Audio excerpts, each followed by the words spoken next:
In today's video, I'm going to teach you how to turn on cloud-delivered protection in Microsoft Defender.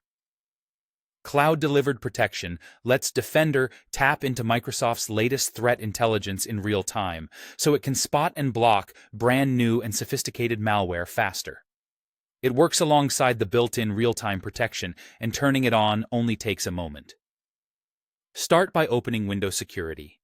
The quickest way is to click the Start button, type Windows Security, and press Enter.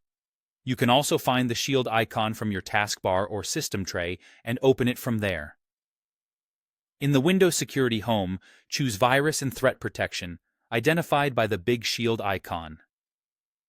Scroll to the Virus and Threat Protection Settings section and select Manage Settings. This is where the key Defender toggles live.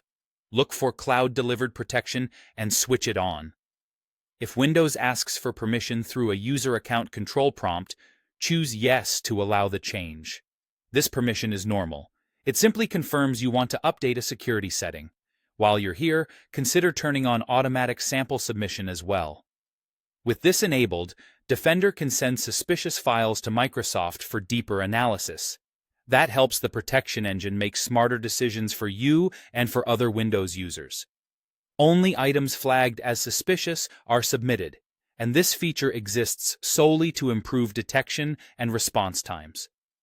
One important note: cloud-delivered protection relies on real-time protection. Make sure the real-time protection switch in the same area is turned on. The two features work hand in hand.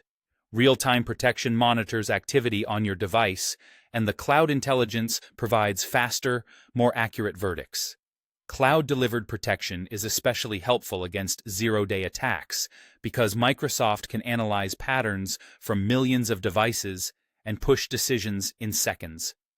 It doesn't replace your existing antivirus, it supercharges it. On normal PCs, the performance impact is minimal, and if you're temporarily offline, Defender still uses local intelligence until a connection is available again. After you enable these settings, there's nothing else you need to do. No restart is required, and Defender will continue to update its security intelligence automatically in the background. For the best results, keep your device connected to the internet so Defender can reach Microsoft's cloud when it needs to check a suspicious file or behavior. If any of the switches are grayed out or you see a message that your organization manages these settings, you may need administrative permission or assistance from your IT admin to make changes. That's it. Cloud-delivered protection is now on, giving Microsoft Defender the freshest insights to help block threats quickly. Thanks for watching, and stay safe online.